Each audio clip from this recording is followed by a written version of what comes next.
Today, I hope to start an online feud with Jamie Bambrick that will go down in history as one of the greatest feuds of all time.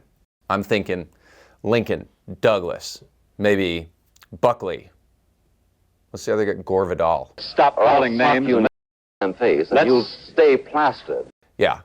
Well, at least you can help me make it go down in history by liking and subscribing and maybe sharing it with Jamie. But more than anything, I want to dig into his video about the gayification of society because it's very good. But I do have a little addition that I think is needed. We'll talk about that and more today on Indie Thinker.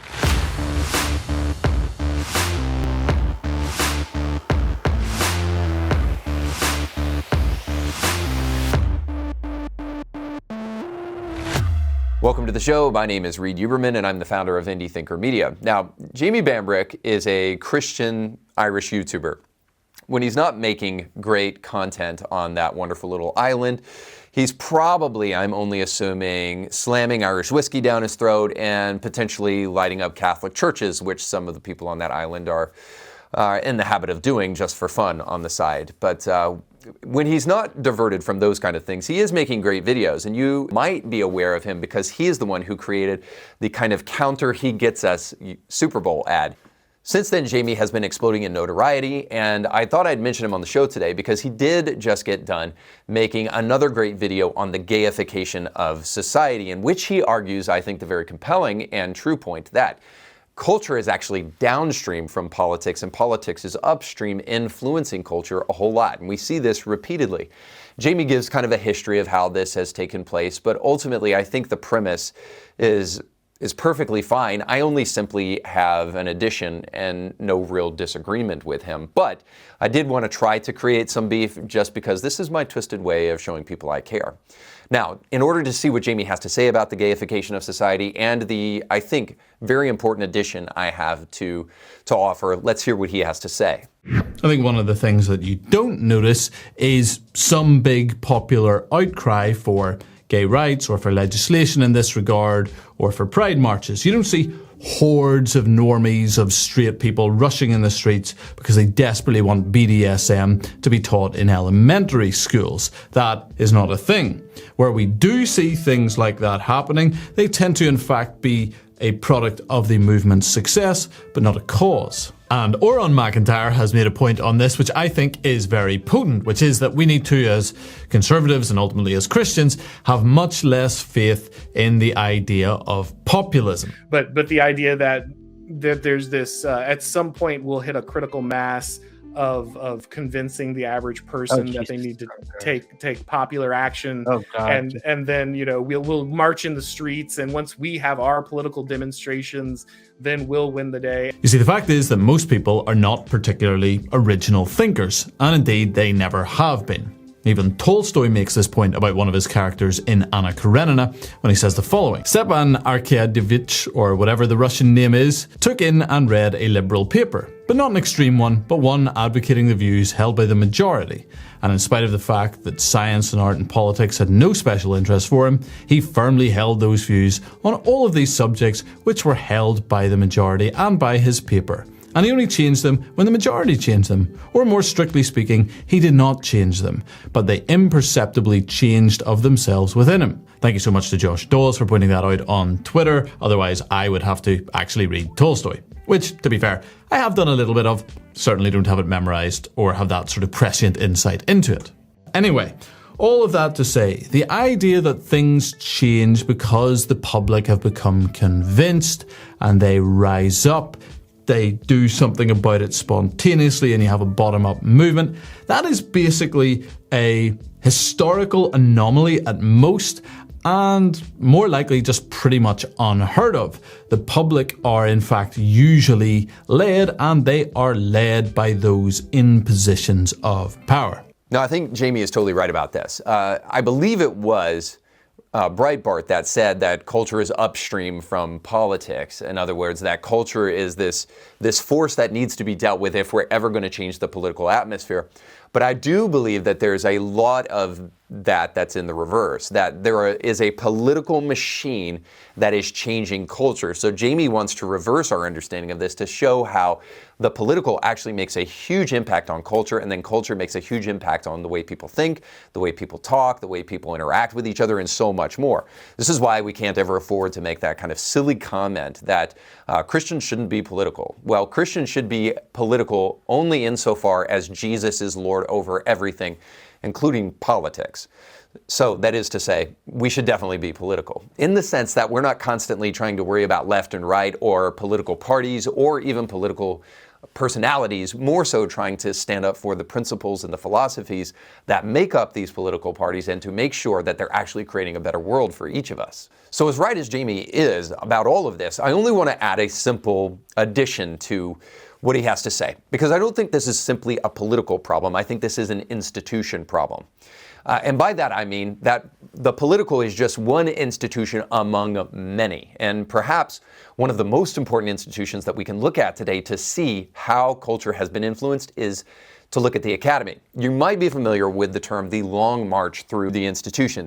Und dann ist alles anders. Durch die bestehenden Institutionen, in denen durch Aufklärung, systematische Aufklärung und direkten Aktionen dieser Prozess hat begonnen, und das ist eine langfristige Geschichte, die jetzt gerade erst von uns in Gang gesetzt wurde.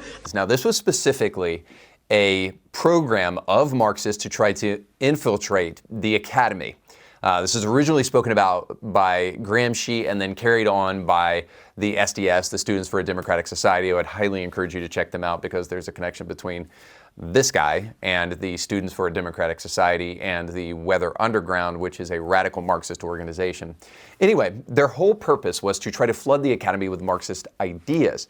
So this specifically happened on colleges and universities, and now today you can see that the vast majority of professors are either left or certainly liberal-leaning in our colleges and universities. I mean, look at the Free Palestine protests.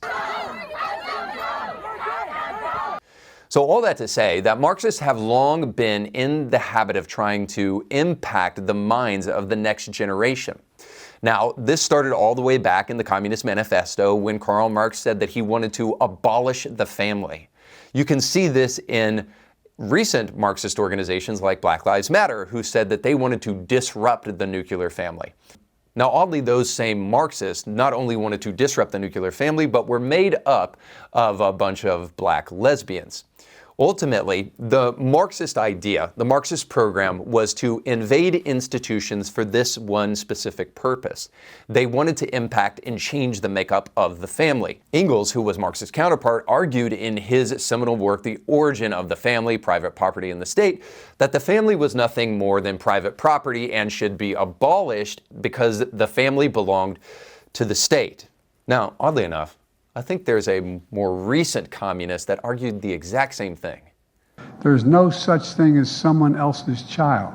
All that to say this, simply, that Marxists believe that the family should be totally abolished and that the family belonged to the state. And the way in which they sought to abolish the family was, I bet you'll never guess, essentially the way that Marxists wanted to abolish the family was, surprise, to teach them sexual deviancy, or what Engels called free love. Now, following Engels was the Commissar for Education and Culture, a Hungarian named George Lukács. I probably said that name totally incorrectly, but he was a sexual deviant and a pedophile, so it doesn't matter. Anyway, as the Commissar, he taught that free love should be implemented into the public school system, where they could undermine the archaic nature of sexual ethics. And then we've seen this Marxist movement take shape in America through the Frankfurt School, teaching free love that ultimately culminated in the sexual revolution, which led to the feminist movement that did way more than secure the right for women to vote, but has now secured the right for men to get pregnant. All that and more has led us to this understanding that Marxists were clearly after attacking the nuclear family, not only through the education system, but through the teaching of sexual deviancy. And now you may ask yourself, how has this gayified society, if that's even a word? Well, it's really simple. Marxists sought to revolutionize society by destroying norms, and the easiest way to do that was to indoctrinate children into sexual depravity, because they are so easily manipulated. But more importantly, along with the redefinition of sexual orientation was a redefinition of the family, which left kids without fathers in the home. The impact of homes without fathers has gayified society and especially impacted young boys. When there is only a mother present in the home, men do not have the opportunity to raise their boys to be the men that they have been called to be.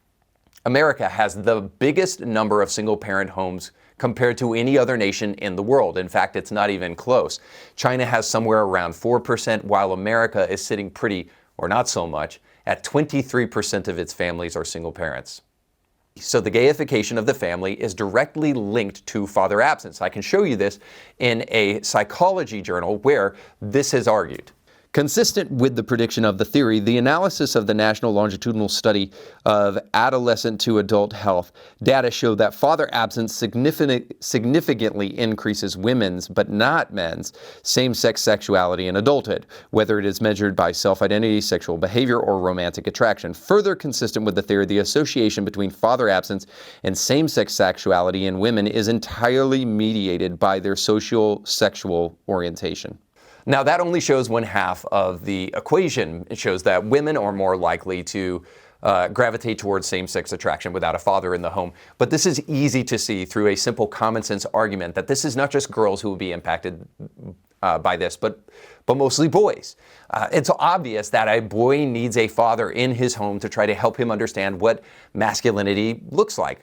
If not, he may find himself quickly dressing like a girl.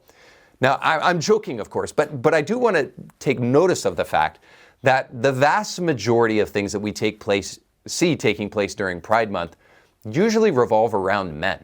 We see men dressing in drag and almost never seeing women dress as men. We see that the vast majority of people parading down the streets wearing basically nothing but BDSM gear, if anything at all, trying to flaunt their stuff in front of other small children, is mostly men. This isn't hard to see how this happened. When you do not have men in your home teaching you to be a man, and then you only have a public school system which is deeply feminized, shoving their ideology down your throat, you get Gen Z is the very gayest society that we have ever seen.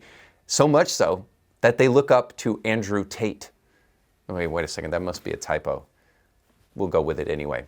Anyhow, a very gay generation at that. The point of everything here today is to recognize that the family is a bedrock institution for society, and Marxists hate that. But it's also this, that little boys and girls need real men in homes with their moms raising them. It can't always work out that way.